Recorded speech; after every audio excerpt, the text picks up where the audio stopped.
Pada tahun 2025, bumi berdiri di hadapan krisis iklim terburuk dalam sejarah umat manusia. Es kutub utara mencair, dan seluruh dunia menderita karena hujan ekstrim dan kekeringan. Ini adalah situasi yang putus asa di mana para ilmuwan terbaik dunia berkumpul namun tidak dapat menemukan solusi. Namun, seorang ilmuwan Rusia menemukan kunci penyelamatan umat manusia di tempat yang sama sekali tidak terduga, tepat di sebuah negara Asia Tenggara yang terdiri dari 17.000 pulau. Bagaimana kepulauan misterius ini bisa menyelamatkan seluruh bumi? Pada saat dunia menyerah, bagaimana keajaiban pembalikan terjadi? Jika Anda mendengarkan sampai akhir, Anda akan dapat mengkonfirmasi kebenaran yang menakjubkan. Halo, saya Dr. Elena Petrova. Pada musim semi 2025, saya menatap data-data putus asa yang dikirim dari seluruh dunia di kantor dingin Institut Penelitian Iklim Internasional Moskow. Bahkan dengan 20 tahun pengalaman di bidang penelitian kutub utara, ini adalah pertama kalinya saya menghadapi situasi seperti ini. Lapisan permafrost Siberia mencair 50 tahun lebih cepat dari perkiraan, dan kecepatan runtuhnya lapisan es Greenland telah melampaui prediksi sebelumnya sebesar 200%. Laporan real-time yang dikirim dari stasiun meteorologi di seluruh dunia, seolah-olah bumi berteriak kesakitan. Di Australia, gelombang panas yang melampaui 40 derajat telah berlangsung selama 3 bulan, dan di Eropa, kekeringan terburuk dalam 100 tahun menyebabkan permukaan air Sungai Danube mencapai titik terendah dalam sejarah. Sebaliknya, di Asia Tenggara dan Amerika Selatan, hujan deras yang terus-menerus menyebabkan jutaan orang mengungsi. Yang paling mengejutkan adalah berita bahwa konsentrasi karbon dioksida di atmosfer telah menembus 300 ppm. Ini adalah angka yang pertama kali tercatat sejak peradaban manusia dimulai, dan berarti bahwa pemanasan global telah mencapai titik kritis yang tidak dapat diubah. Karena kenaikan permukaan laut, negara-negara kepulauan seperti Maladewa dan Tuvalu sudah mengumumkan rencana evakuasi nasional, dan Bangladesh serta Belanda menghadapi krisis banjir di sebagian besar wilayah mereka.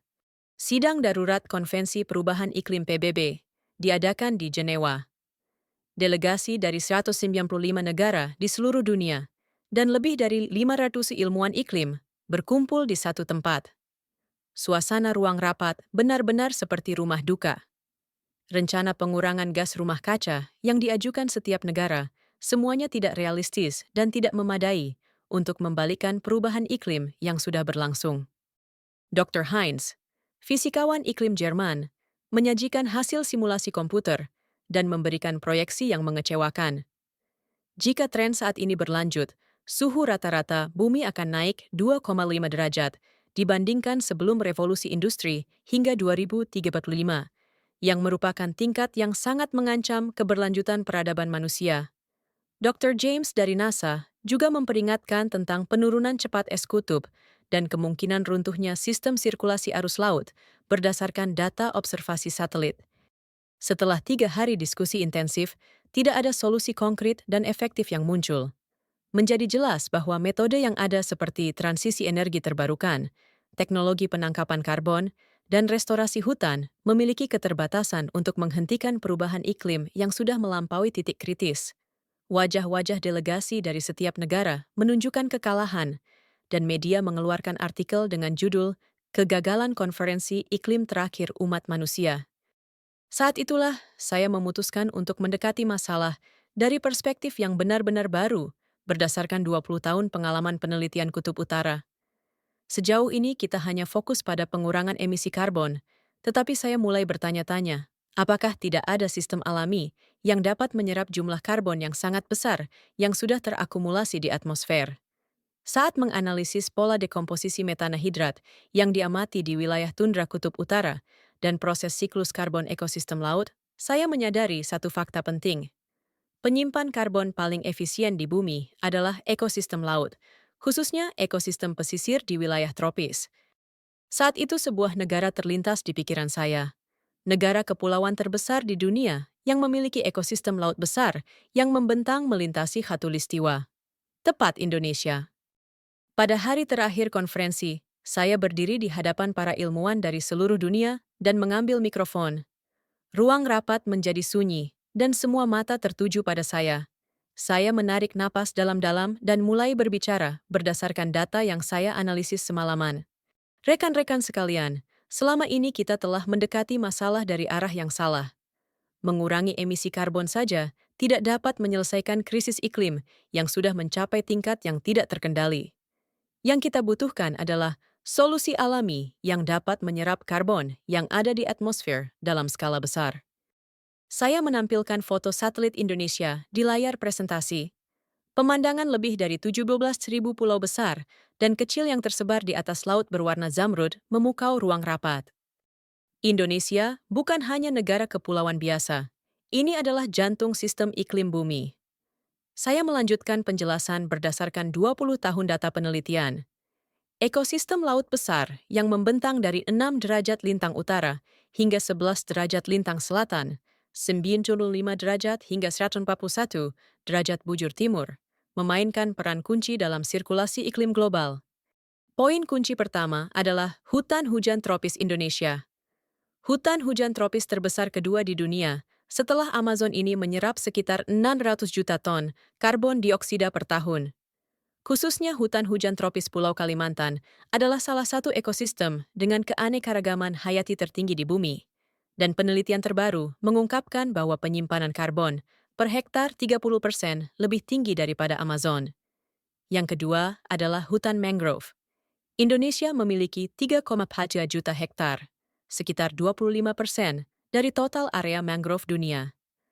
Mangrove memiliki kemampuan menyimpan karbon 3,5 kali lebih banyak per unit area daripada hutan biasa, dan khususnya menarik perhatian karena dapat mengisolasi karbon dalam sedimen laut untuk jangka panjang melalui sistem akar. Namun penemuan yang benar-benar penting ada pada elemen ketiga, tepat ekosistem rumput laut, alga laut, di pesisir Indonesia. Saya menemukan fakta mengejutkan dalam makalah ekologi laut yang secara kebetulan saya temui selama proses penelitian Kutub Utara. Padang rumput laut di wilayah tropis menyerap karbon 35 kali lebih cepat daripada hutan darat, dan lebih dari 90% karbon yang diserap disimpan dengan stabil dalam sedimen dasar laut selama ratusan tahun.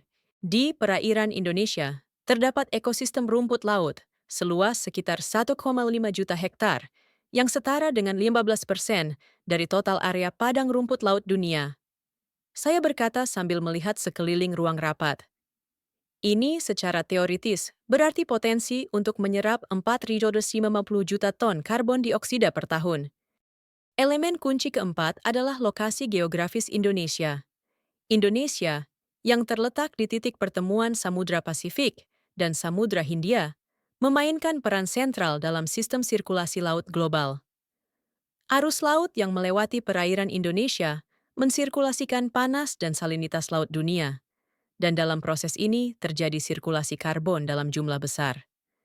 Saya menunjukkan hasil simulasi komputer sambil menjelaskan, jika ekosistem laut Indonesia sepenuhnya dipulihkan dan dioptimalkan, diperkirakan dapat menyerap jumlah yang setara dengan 30% dari emisi karbon global tahunan saat ini. Yang kelima adalah lingkungan tanah unik yang diciptakan oleh aktivitas vulkanik Indonesia. Tanah abu vulkanik Indonesia yang memiliki lebih dari 130 gunung berapi aktif memiliki kemampuan penyimpanan karbon 2-3 kali lebih tinggi daripada tanah biasa. Khususnya tanah vulkanik Pulau Jawa dan Pulau Sumatera memiliki kondisi ideal yang dapat memaksimalkan produktivitas pertanian dan fungsi penyimpanan karbon secara bersamaan. Terakhir, saya menyebutkan karakteristik geografis manusia Indonesia. Sebagai negara berpenduduk terbesar keempat di dunia dengan 270 juta penduduk, namun memiliki latar belakang budaya yang secara tradisional hidup harmonis dengan alam. Khususnya nelayan di daerah pesisir memiliki pengetahuan tradisional yang telah mempraktikkan perikanan berkelanjutan sambil melindungi ekosistem mangrove dan rumput laut selama berabad-abad. Rekan-rekan sekalian, saya mengakhiri presentasi sambil berkata, jawaban yang kita cari tidak jauh. 17.000 pulau yang terbentang di sekitar Khatulistiwa, tepat Indonesia, yang memiliki kunci untuk menyelamatkan bumi. Keheningan sesaat mengalir di ruang rapat, diikuti oleh tepuk tangan seperti guntur. Saat itu saya yakin, masa depan umat manusia bergantung pada Indonesia. 2 minggu setelah konferensi Jenewa berakhir, saya menginjakkan kaki di Bandara Internasional Soekarno-Hatta, Jakarta. Udara panas khatulistiwa dan harapan baru memenuhi dada saya. Pertemuan pertama dengan tim peneliti yang dikirim oleh Kementerian Kelautan dan Perikanan serta Kementerian Riset dan Teknologi Indonesia dilakukan di Universitas Nasional Jakarta. Dr. Sari Wijaya yang memimpin tim peneliti Indonesia adalah otoritas terbaik di Asia Tenggara dalam bidang ekologi laut. Dia telah meneliti ekosistem pesisir Indonesia selama 15 tahun terakhir dan memiliki pengetahuan yang lebih mendalam daripada siapapun tentang kemampuan penyimpanan karbon ekosistem rumput laut dan mangrove. Dr. Elena, saya benar-benar terkejut melihat presentasi Geneva Anda, kata Dr. Sari. Saya tidak tahu bahwa data yang telah kami teliti selama lebih dari 20 tahun memiliki arti penting seperti ini dari perspektif global. Lokasi survei lapangan pertama adalah Selat Karimata di pesisir Jawa Barat. Naik perahu nelayan kecil ke laut, saya pertama kali menghadapi wajah sebenarnya Laut Indonesia. Skala padang rumput laut yang terbentang hingga cakrawala di atas laut berwarna zamrud melampaui imajinasi. Koloni rumput laut besar yang terbentuk di kedalaman 5–15 meter di bawah laut seperti Amazon bawah laut. Saat mengenakan peralatan scuba diving dan masuk ke dalam laut, saya merasakan kejutan seolah-olah datang ke dunia yang benar-benar berbeda. Berbagai jenis rumput laut seperti Thalassia hempricci, Enhalus acoroides, Cymodocea rotundata membentuk padang rumput bawah laut yang lebat, dan ikan-ikan tropis berwarna-warni berenang bebas di antaranya. Usia padang rumput laut ini diperkirakan sekitar 500 tahun. Dr. Sari menjelaskan dengan isyarat tangan di bawah air. Sistem akar turun hingga kedalaman 3 meter sedimen dasar laut, sehingga menyimpan jumlah karbon yang sangat besar untuk jangka panjang. Kami mengambil sampel akar rumput laut di bawah air dan melakukan analisis langsung di laboratorium kapal. Hasilnya mengejutkan.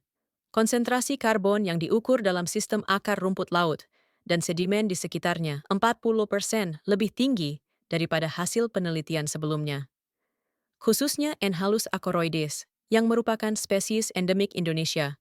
Penyimpanan karbon per unit area 6 kali lebih tinggi daripada rumput laut daerah sedang.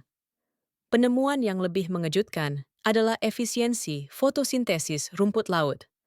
Rumput laut tropis yang tumbuh dalam sinar matahari, khatulistiwa yang intens, dan kondisi suhu air yang konstan sepanjang tahun menunjukkan kecepatan fotosintesis 2,5 kali lebih cepat daripada rumput laut daerah sedang. Ini berarti jumlah penyerapan karbon per unit waktu sangat tinggi. Di lokasi survei kedua, Selat Lombok, kami menyaksikan fenomena yang lebih menakjubkan. Komponen mineral yang muncul dari dasar laut karena aktivitas vulkanik secara dramatis mempromosikan pertumbuhan rumput laut. Komponen zat besi dan silikon yang terkandung dalam abu vulkanik memainkan peran penting dalam produksi klorofil dan penguatan dinding sel rumput laut, sehingga menunjukkan kecepatan pertumbuhan 3 kali lebih cepat daripada rumput laut biasa. Ini adalah ekosistem unik yang tidak dapat dilihat dimanapun di dunia. Saya menulis di jurnal penelitian sambil tidak bisa menyembunyikan kegembiraan. Ini adalah keajaiban alam yang diciptakan oleh kombinasi aktivitas vulkanik dan ekosistem laut. Di daerah survei ketiga, perairan Nusa Dua di Tenggara Bali, penemuan mengejutkan lainnya menanti kami. Rumput laut di sini memiliki mekanisme penyimpanan karbon yang benar-benar berbeda dari rumput laut biasa. Lendir khusus yang disekresikan dari daun rumput laut berperan dalam menggumpalkan partikel karbon di air laut sekitarnya dan mengendapkannya ke dasar laut. Hasil analisis mikroskopis menunjukkan bahwa lendir ini terdiri dari struktur polisakarida kompleks dan bergabung dengan partikel karbon untuk membentuk kompleks karbon yang stabil. Kompleks karbon yang terbentuk seperti ini dapat dipertahankan di dasar laut 10 kali lebih lama daripada sedimen laut biasa. Dr. Elena, apakah Anda tahu arti penemuan ini? Kata Dr. Sari sambil melihat mikroskop. Jika mekanisme ini dapat dipromosikan secara artifisial, Kemampuan penyerapan karbon laut dapat ditingkatkan secara revolusioner. Setelah menyelesaikan survei lapangan intensif selama 4 minggu dan kembali ke Jakarta, saya menganalisis data sepanjang malam. Kesimpulannya jelas. Ekosistem rumput laut Indonesia memiliki potensi penyerapan karbon yang jauh lebih kuat daripada yang diketahui komunitas ilmiah sejauh ini. Dihitung dengan angka spesifik, jumlah penyerapan karbon tahunan seluruh ekosistem rumput laut Indonesia diperkirakan sekitar 800 juta ton. Ini adalah angka yang setara dengan 20% dari emisi karbon global tahunan saat ini. Jika ekosistem rumput laut yang rusak sepenuhnya dipulihkan dan habitat rumput laut baru diciptakan, penyerapan karbon hingga 1,5 miliar ton per tahun diperkirakan akan mungkin. Teknologi untuk menyelamatkan dunia ada di Laut Indonesia. Saya bergumam sambil menatap pemandangan malam Jakarta Bay yang terlihat dari jendela laboratorium. Saya akhirnya menemukan kunci penyelamatan bumi yang tersembunyi di laut 17.000 pulau. Semakin banyak data penelitian terkumpul, saya menyadari satu fakta penting. Metode perikanan tradisional dan kebijaksanaan pengelolaan sumber daya laut yang telah dipraktikkan nelayan Indonesia selama berabad-abad persis sesuai dengan konservasi ekosistem berkelanjutan yang dikejar ilmu pengetahuan modern. Kasus pertama ditemukan di desa nelayan kecil Bajo di Sulawesi Barat. Suku Bajo disebut nomaden laut dan telah hidup turun-temurun di pesisir yang lebat dengan rumput laut dan mangrove. Mereka mengikuti kalender perikanan tradisional yang disebut samba laut dan menghentikan sepenuhnya aktivitas perikanan di daerah rumput laut pada waktu-waktu tertentu. Nenek moyang kami mengajarkan bahwa laut membutuhkan waktu untuk bernapas, kata kakek Hasan, pemimpin perikanan desa. Pada musim rumput laut tumbuh, kita tidak boleh mengganggu laut agar laut memberi kita lebih banyak. Hasil analisis ilmiah pengetahuan tradisional, mereka menunjukkan bahwa periode tersebut persis bertepatan dengan siklus reproduksi rumput laut dan waktu efisiensi penyerapan karbon maksimal. Bulan Maret-Mei ketika suku Bajo menghentikan perikanan adalah periode pembungaan dan pembentukan spora rumput laut paling aktif. Dan rumput laut pada periode ini menunjukkan aktivitas fotosintesis 60% lebih tinggi daripada biasanya. Kasus kedua dapat ditemukan di daerah Pandang Lenco di pesisir selatan Jawa. Nelayan di sini telah mengoperasikan sistem peternakan rumput laut yang disebut tegal selama lebih dari 400 tahun. Mereka menggunakan cara unik menanam dan memelihara rumput laut secara artifisial namun tidak pernah merusak habitat rumput laut liar. Rumput laut adalah beras kami, dijelaskan Sutarno, pemimpin nelayan setempat. Untuk menanam beras, kami membuat sawah tetapi membiarkan rumput liar di gunung, sama seperti kami tidak mengganggu rumput laut liar. Peternakan rumput laut mereka mengejutkan karena merupakan model ideal pertanian karbon modern. Peternakan rumput laut buatan dan habitat rumput laut alami bekerja saling melengkapi, meningkatkan efisiensi penyerapan karbon seluruh perairan sebesar 30%. Khususnya sistem akar rumput laut yang dibudidayakan di peternakan buatan berkontribusi pada stabilisasi tanah habitat alami, menunjukkan efek mencegah kehilangan karbon yang sudah tersimpan. Penemuan ketiga dilakukan di daerah mangrove Sumatera. Nelayan di daerah Aceh mengoperasikan sistem pengelolaan mangrove yang disebut hutan bakau untuk melestarikan hutan mangrove sambil menjalankan perikanan dan aquakultur berkelanjutan. Mereka menunjukkan kebijaksanaan luar biasa dalam menggunakan hanya daerah tertentu hutan mangrove secara rotasi sambil mempertahankan keseimbangan seluruh ekosistem. Berdasarkan pengetahuan tradisional seperti ini, saya dan Dr. Sari merancang sistem pengelolaan terpadu karbon biru pertama di dunia. Sistem ini adalah model inovatif yang mengelola rumput laut, mangrove, dan rawa garam sebagai satu ekosistem terintegrasi sambil menggabungkan aktivitas perikanan tradisional dan teknologi penyimpanan karbon modern. Daerah percontohan pertama proyek ini dipilih di Teluk Karimata di Jawa Tengah. Tempat ini membentuk ekosistem karbon biru yang sempurna dengan habitat rumput laut seluas 15.000 hektar dan hutan mangrove seluas 8.000 hektar yang terhubung. Komunitas nelayan setempat sekitar 450 rumah tangga berpartisipasi secara sukarela dalam proyek ini. Awalnya ada banyak keraguan, kenang Agus, Ketua Koperasi Nelayan Karimata. Ketika ilmuwan asing datang untuk melakukan eksperimen dengan laut kami khawatir. Tetapi setelah melihat Dr. Elena menghormati dan berusaha belajar cara tradisional kami, hati kami berubah. Inti proyek adalah sistem pengelolaan siklus 3 tahap. Tahap 1 mempromosikan restorasi alami rumput laut dan mangrove dengan metode tradisional. Tahap 2 mempercepat kecepatan restorasi dan mengoptimalkan efisiensi penyerapan karbon menggunakan teknologi modern. Tahap 3 melakukan monitoring dan pemeliharaan untuk menjamin stabilitas jangka panjang karbon yang tersimpan. Bagian paling inovatif adalah model ekonomi yang mencapai mata pencaharian nelayan dan konservasi lingkungan secara bersamaan. Nelayan dapat melanjutkan aktivitas perikanan tradisional sambil mendapatkan pendapatan, kredit karbon, sebagai imbalan atas aktivitas konservasi ekosistem. Kredit karbon $500 per tahun per hektar restorasi rumput laut dan $300 per tahun per hektar restorasi mangrove diberikan. Hasil operasi percontohan selama 6 bulan melampaui semua ekspektasi.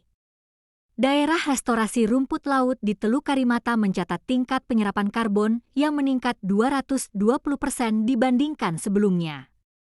Daerah mangrove juga menunjukkan kemampuan penyimpanan karbon yang meningkat 180% dibandingkan sebelum restorasi. Yang paling penting adalah pendapatan nelayan meningkat 40% dibandingkan sebelumnya. Sekarang kami dapat menjaga laut sambil menghasilkan uang, kata Suparto, pemimpin nelayan. Kami tidak hanya dapat mewariskan laut yang bersih kepada anak-anak kami, tetapi juga merasakan kebanggaan berpartisipasi dalam menyelamatkan dunia. Ketika berita keberhasilan proyek tersebar, pemerintah Indonesia secara resmi mengumumkan Inisiatif Karbon Biru Nasional.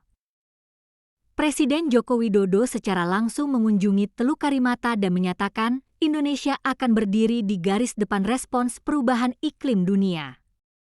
2 bulan kemudian, saya mempresentasikan hasil penelitian di Simposium Respons Perubahan Iklim Internasional yang diadakan di Jakarta. Di hadapan sekitar 300 ilmuwan dan pembuat kebijakan dari 50 negara di seluruh dunia, saya berkata dengan suara penuh keyakinan. Rekan-rekan sekalian, sekarang bumi tidak dapat bertahan tanpa Indonesia. Laut biru dari 17.000 pulau akan bertanggung jawab atas masa depan umat manusia. Ruang konferensi dipenuhi standing ovation, dan saat itu saya merasakan bahwa titik balik baru dalam sejarah umat manusia telah dimulai. Berita keberhasilan proyek Karbon Biru Indonesia mulai menyebar ke seluruh dunia pada musim semi 2031. Proyek yang dimulai di daerah percontohan pertama Teluk Karimata menyebar ke seluruh daerah pesisir Indonesia hanya dalam 8 bulan, dan perubahan yang dapat diukur dalam skala global mulai muncul. Menurut data observasi satelit NASA, konsentrasi karbon dioksida di atmosfer di perairan Indonesia menurun tajam. Khususnya konsentrasi CO2 di atas Laut Jawa dan Laut Banda diukur 15% lebih rendah daripada sebelum proyek dimulai. Ini adalah penurunan konsentrasi karbon terbesar yang pernah tercatat di satu wilayah dalam sejarah observasi bumi. Ini bukan fenomena regional sederhana.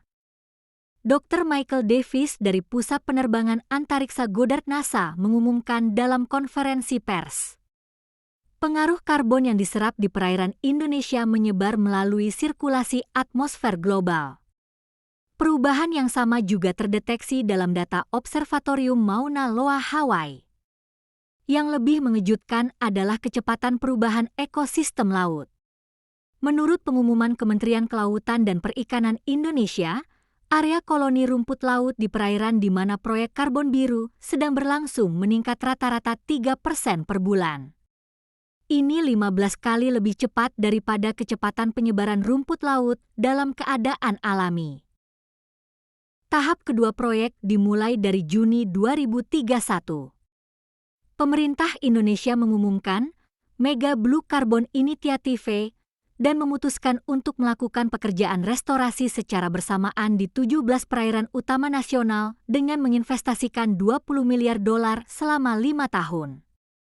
250.000 rumah tangga, setara dengan 70% dari total nelayan Indonesia, berpartisipasi dalam proyek ini. Reaksi masyarakat internasional sangat eksplosif. Uni Eropa berjanji memberikan dukungan 5 miliar euro untuk proyek karbon biru Indonesia, dan Jepang serta Korea juga memutuskan investasi masing-masing $3 miliar. Cina juga mengumumkan paket dukungan senilai $10 miliar sebagai bagian dari proyek Belt and Road. Indonesia tidak lagi negara berkembang. Sekretaris Jenderal Konvensi Perubahan Iklim PBB Patricia Espinosa menyatakan, mereka telah menjadi pemimpin global dalam respons perubahan iklim. Pada September 2031, momen bersejarah tercipta di sidang umum PBB yang diadakan di New York.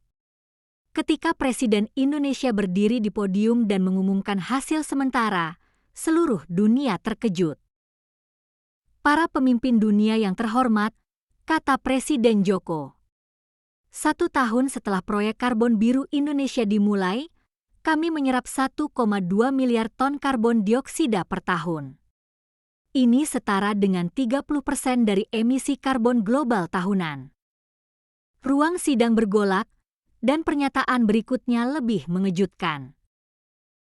Tujuan kami tidak berhenti di sini. Hingga 2035, kami akan mencapai penyerapan karbon tahunan 2 miliar ton untuk secara substansial membalikkan pemanasan global. Delegasi dari 193 negara yang hadir di sidang umum memberikan standing ovation serentak. Saat itu saya menonton siaran langsung di perwakilan Indonesia di New York dan menangis. Ide kecil yang dimulai di Jenewa 2 tahun lalu telah tumbuh menjadi harapan seluruh umat manusia. Pada Oktober, pengumuman yang lebih dramatis menyusul. Hasil penelitian bersama Badan Meteorologi Inggris dan Institut Max Planck Jerman mengkonfirmasi bahwa laju kenaikan suhu rata-rata global melambat karena pengaruh proyek karbon biru Indonesia. Tingkat kenaikan suhu pada 2031 menurun 0,15 derajat dibandingkan 2030. Ini adalah perlambatan kenaikan suhu substantif pertama yang tercatat sejak Perjanjian Paris. Direktur Badan Meteorologi Inggris Richard Betts mengumumkan, Indonesia telah mengubah alur perubahan iklim. Pada Januari 2032, sesi khusus bernama Indonesian Miracle disiapkan di Forum Ekonomi Dunia Davos. Perusahaan-perusahaan besar dari seluruh dunia berbaris untuk berinvestasi dalam proyek karbon biru Indonesia, dan harga kredit karbon naik 500% dibandingkan tahun sebelumnya. Kami menyaksikan titik balik sejarah, kata Klaus Schwab, pendiri Forum Ekonomi Dunia.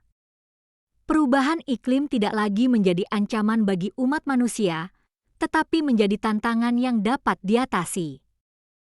Pada Maret, media internasional secara serentak mengeluarkan artikel khusus. Majalah Time memuat foto nelayan Indonesia di sampul dengan judul The Planet Suffers, dan BBC memproduksi dokumenter berjudul How 17,000 Islands Saved the World. Christiane Amanpour dari CNN berkata dalam wawancara khusus yang dilakukan di Jakarta, ketika dunia menyerah, Indonesia menyelamatkan bumi. Ini adalah keajaiban terbesar abad ke-21. Pada April, momen yang menentukan akhirnya tiba. Observatorium Mauna Loa Hawaii mengumumkan bahwa konsentrasi karbon dioksida di atmosfer menurun dibandingkan 1 tahun sebelumnya. Ini adalah fenomena yang pertama kali tercatat sejak revolusi industri. Umat manusia telah mendapatkan keunggulan dalam perang melawan perubahan iklim. Dr. Rob Keeling dari Universitas Hawaii mengumumkan, semua ini dimulai dari Laut Biru 17.000 pulau Indonesia. Malam itu, saya merasakan emosi yang mendalam di kamar hotel di Jakarta sambil menatap keluar jendela. Harapan yang ditemukan umat manusia di ujung keputusasaan, nama harapan itu adalah Indonesia. Pada Desember 2032, saya menghadiri konferensi tingkat tinggi restorasi iklim global yang diadakan di Nusa Dua, Bali. Para pemimpin dari seluruh dunia berkumpul di satu tempat untuk merayakan pencapaian Indonesia dan membahas rencana kerjasama global di masa depan. Hal-hal yang tidak dapat dibayangkan 3 tahun lalu telah menjadi kenyataan. Garis pantai Bali yang terlihat di luar ruang konferensi telah benar-benar berubah. Terumbu karang yang pernah mati karena pemutihan telah hidup kembali, dan padang rumput laut yang terbentang di atas laut berwarna zamrud seperti karpet hijau di atas laut. Hutan mangrove juga diperluas 30% untuk melindungi garis pantai dengan kuat. Perubahan paling mengejutkan dapat dikonfirmasi dengan angka. Hanya 2 tahun setelah proyek karbon biru Indonesia beroperasi penuh, konsentrasi karbon dioksida di atmosfer global menurun hingga 410 ppm. Ini bahkan lebih rendah dari angka yang ditargetkan dalam Perjanjian Paris. Hasil pengukuran Observatorium Mauna Loa Hawaii menunjukkan konsentrasi CO2 menurun rata-rata 0,8 ppm per bulan. Kenaikan permukaan laut juga berhenti. Kecepatan pencairan gletser Greenland dan Antartika melambat secara signifikan, dan di beberapa daerah bahkan diamati fenomena gletser menebal lagi. Negara-negara kepulauan seperti Maladewa dan Tuvalu membatalkan rencana evakuasi nasional dan bahkan mengumumkan perluasan industri pariwisata. 3 tahun lalu kami takut negara kami akan tenggelam di laut. Presiden Maladewa Ibrahim Mohamed Solih berpidato. Tetapi sekarang kami dapat merangkul harapan dan merencanakan masa depan. Indonesia telah menghadiahkan kami kehidupan baru. Perubahan Indonesia lebih dramatis. Berkat proyek karbon biru, pendapatan nelayan meningkat rata-rata 3 kali lipat dan industri ekowisata di daerah pesisir berkembang pesat. Wisatawan dari seluruh dunia mengunjungi Indonesia untuk melihat langsung laut yang menyelamatkan bumi. Dampak ekonomi juga luar biasa.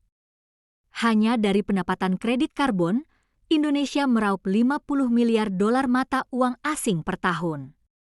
Ini lebih banyak daripada gabungan pendapatan ekspor minyak kelapa sawit dan batu bara. Indonesia menjadi bank karbon dunia yang sesungguhnya. Kami bukan lagi negara yang menggali dan menjual sumber daya. Presiden Joko Widodo menyatakan di konferensi tingkat tinggi, kami adalah negara yang mengelola napas bumi. Perubahan paling bermakna adalah posisi Indonesia di masyarakat internasional. Dewan Keamanan PBB mendirikan kursi khusus perdamaian iklim untuk Indonesia, dan di G20 Indonesia diberikan status negara ketua iklim. Anak-anak muda dari seluruh dunia menyebut Indonesia sebagai negara harapan dan berbondong-bondong datang untuk belajar dan pelatihan.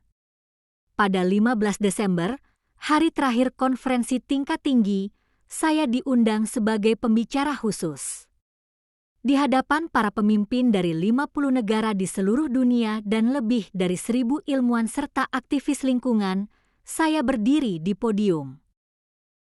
Para pemimpin dunia yang terhormat, saya mulai dengan suara gemetar. 3 tahun lalu di Jenewa saya khawatir tentang masa depan umat manusia sambil melihat data iklim yang putus asa. Tetapi hari ini saya dapat berkata kepada Anda dengan yakin.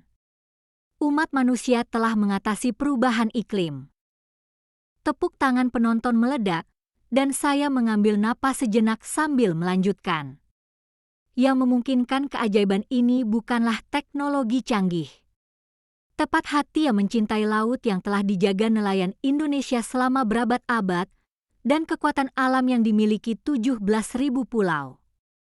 Saya berhenti sejenak dan melihat penonton. Di sana duduk kakek Hasan dari Teluk Karimata dan Sutarno dari Pandang Lenco serta perwakilan nelayan yang berpartisipasi dalam proyek. Saya lahir sebagai orang Rusia. Saya merasakan suara saya gemetar.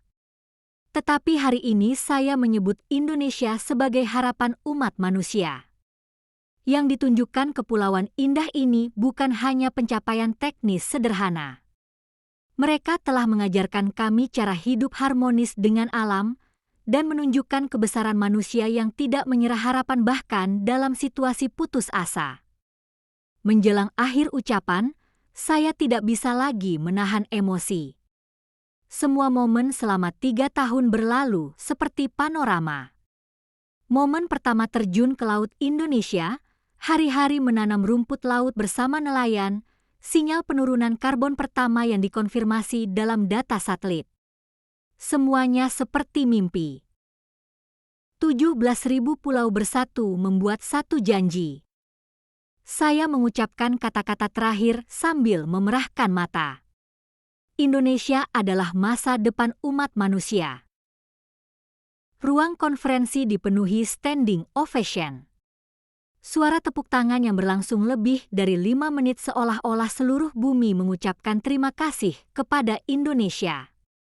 Malam itu, saya berjalan sendirian di pantai Bali. Rumput laut menari mengikuti ombak di atas laut yang berkilau dalam cahaya bulan. Fakta bahwa rumput laut kecil ini yang menyelamatkan bumi masih tidak dapat dipercaya. Saya mengirim pesan kepada kolega di Moskow melalui ponsel. Kami berhasil. Kami menyelamatkan bumi. Indonesia berhasil. Saat itu bintang jatuh turun dari langit. Seolah-olah alam semesta juga merayakan keajaiban Indonesia. Negara indah yang terdiri dari 17.000 pulau ini benar-benar telah menjadi harapan umat manusia.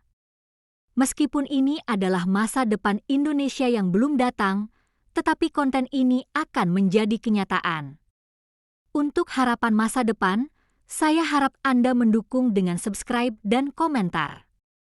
Besok saya akan datang lagi dengan kabar baik.